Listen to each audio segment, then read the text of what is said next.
dia membuat aturan presiden itu harus dia sudah vaksin orang 275 juta ya. Ya. Ini kalau Anda bolak-balik kasihan rakyat ini gimana? Regulasinya salah negara ini. Stop melakukan cara-cara seperti ini. Anda bubar saja.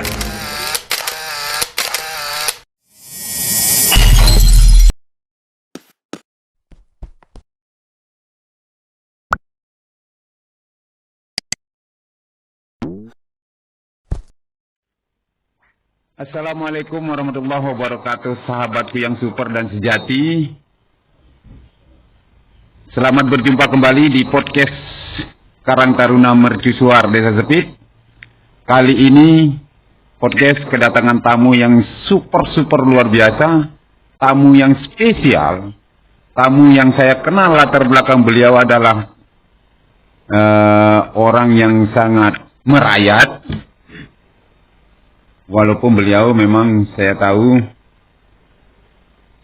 beliau adalah Haji Najamuddin Mustafa, bukan Haji Najamuddin Mustafa kalau tidak kontroversi, tidak sensasi dan cenderung menghebohkan. Tetapi di balik itu semua beliau adalah demi rakyat. Apa sikap dan tingkah laku beliau? Saya kenal dan saya sudah lama bersahabat dengan beliau. Selamat datang Pak Tuan Guru. Saya sapa secara familiar Tuan Guru saja karena sudah terbiasa di luar. Saya sama beliau ini saling sapa Tuan Guru. Sehat Pak Tuan Guru malam ini? Alhamdulillah, Rabbil Alamin, saya sehat. Alhamdulillah. Karena Pak Haji, Pak Tuan Guru saat ini, minggu ini mungkin ke depan masih menjadi trending topik. Dengan viralnya sebuah insiden kecil tapi luar biasa ketika di peristiwa penyekatan PPKM. Bahkan menjadi trending topik nasional, masuk di media nasional. Boleh kita berbagi Pak Tuan Guru di sini? Boleh, sangat boleh. Tolong ceritakan kepada kami sesungguhnya apa yang terjadi hari itu. Jadi ya sesungguhnya itu adalah kejadian yang merupakan ya tetap adalah sebuah karunia Tuhan. Nah, kenapa saya katakan demikian? Tidak ada rencana, tidak pernah terbersit di dalam hati saya, di dalam otak saya kejadian itu, dan saya tidak ingin kejadian itu terjadi. Spontanitas saja. Spontanitas saja. Nah, saya melintas di situ kurang lebih pada tanggal 15 itu sekitar jam 10 pagi. Ya. Nah, di situ ada pemeriksaan yang sangat ketat. Ada beberapa rakyat kita yang balik, yang datang dari daerah timur, dari Sumbawa, Dumpu, Bima. Rupanya tidak dilengkapi oleh dokumen. Nah, persyaratan masuk kota Mataram, karena kota Mataram itu adalah bagian yang dikenakan oleh negara ini, oleh provinsi, adalah yang kita sebut dengan PPKM. Nah, kemarinannya itu saya terus berjalan di situ, tidak tanpa di-stop dan sebagainya, saya lolos. Tapi hari itu saya juga dalam hati saya, karena saya melihat orang balik, saya berdoa dalam hati saya, mudahan juga saya di-stop gitu. Oh, memang pingin di-stop hari itu? Iya, hari itu memang pingin di-stop. Ya rupanya polisi itu juga melihat ADR mobil saya, kayaknya dia ragu-ragunya top juga kan gitu. Ya. Karena ADR saya mungkin pandai ditanda dan lain sebagainya, tetapi dia mengarahkan saya juga untuk dia di stop gitu kan, untuk disuruh balik ya kira begitu. Nah, saya di situ seperti apa yang diperlihatkan di video viral itu, saya bertanya. Jadi sebelum dia merekam itu ada banyak pertanyaan saya di situ. Nah, saya mengatakan kepada mereka bahwa PPKM ini adalah keputusan negara. Di hati saya juga seperti itu. Nah, ketika ada petugas sipil itu, saya memahami juga itu adalah menjalankan amanah undang-undang. Maka saya sebagai anggota DPR tidak boleh melawan, ya kan? Nah, bagian dari unsur yang memproduksi undang-undang. Iya, tetapi setelah saya bertanya tentang semua di situ, maka tidak masuk lagi di akal saya. Maka sering saya katakan juga di klarifikasi kemarin di TV News, ya, News TV kemarin itu, saya katakan juga di situ bahwa saya tertantang. Karena saya tahu aturan-aturan yang dikeluarkan negara, presiden maupun ini tidak memasukkan satupun pasal ya terkait dengan vaksinasi, ya vaksin itu loh, tidak terkait.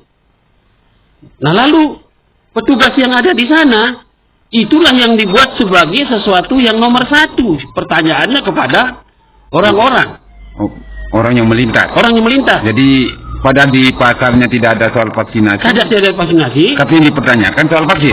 Vaksin. Seyogianya apa yang harus ditanyakan? Yang harus ditanyakan kepada mereka ini adalah Anda membawa hasil rapid test enggak? Oh gitu. Atau hasil swab? Hasil swab. Nah ketika dia mengatakan tidak punya, maka saya akan swab Anda. Supaya Anda bisa melanjutkan perjalanan. Oh berarti petugas di penyekatan itu harus dilengkapi dengan peralatan. Wajib. Karena itulah solusi negara kepada rakyatnya. Itulah proteksi negara kepada rakyatnya. Tapi ketika Pak Haji dicekat, tidak ada peralatan atau tenaga medis. Saya mengatakan kan kepada mereka di dalam video viral itu. Kalau memang Anda katakan belum diswab, belum divaksin, vaksin saya, vaksin sopir saya. Mereka mengatakan tidak punya vaksin. Satu sudah salah. Oh berarti Pak Haji juga ikut saat itu belum divaksin atau hanya drivernya saja? Saya ini tidak divaksin pada saat itu, kebetulan gula darah saya 480 saat itu. Iya, ya, ada penyakit. 4-3 bulan yang lalu kan. Iya. Nah tetapi yang ini, yang penyekat ini, semesti tidak mengacu kepada situ. Dia harus mengacu kepada hasil rapid test. Antigen kah namanya, swab kah namanya, genus kah namanya. Nah ketika saya melintas, karena saya belum. Maka dia mengatakan silakan saya akan swab Anda supaya Anda bisa melanjutkan perjalanan. Itu yang harus dilakukan oleh petugas itu kepada seluruh rakyat yang melintas tanpa dokumen. Ya. Bukan dia mengatakan seperti yang dia katakan kepada saya. Ada Anda surat keterangan vaksin apa tidak? Maka saya jelaskan itu. Semestinya saya tidak boleh menjelaskan itu karena bukan level saya. Mereka saya jelaskan tentang peraturan. Kenapa? Tetapi karena mereka menantang saya, maka saya mengatakan bahwa Anda bodoh. Kalau Anda mencari persyaratan keterangan surat keterangan vaksin. Nah, maka saya mengatakan saya melindungi kata bodoh kepada mereka dengan kata apa? Anda tahukah negara ini baru mampu menyiapkan 80 juta vaksin untuk 275 juta orang di Indonesia.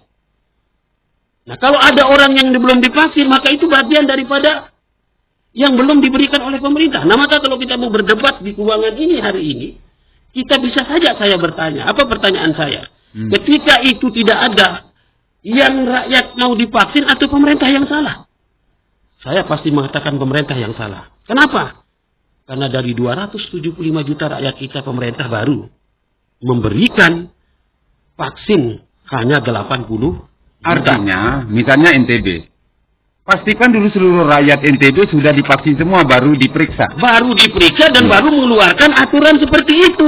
Tetapi pemerintah NTB dia cerdas juga. Tidak menaikkan aturan itu. Berarti murni salahnya di petugas penyekatan. Bukan salahnya gubernur NTB gitu loh. Berarti tidak bisa ditafsir bahwa rakyat NTB ada yang keras kepala tidak mau divaksin. Tidak bisa. Persoalan vaksin yang belum cukup. Kalau saya bertanya sekarang di Sepit, berapa penduduk Sepit? 2.500 misalnya. Kalau penduduk Sepitnya hanya divaksin paling tidak sampai 1.000 kayaknya. Nah sekarang kalau Anda mau keluar ke kecamatan Sakre, kalau itu menjadi persyaratan, maka orang Sepitnya yang sisanya 1.500 harus diam di rumahnya. Karena Pak Haji anggota DPRD provinsi, mungkin pernah dengar datanya. Sampai hari ini penduduk NTB berapa yang divaksin? Yang baru kita tahap pertama 15% dari 5 juta. Berapa itu?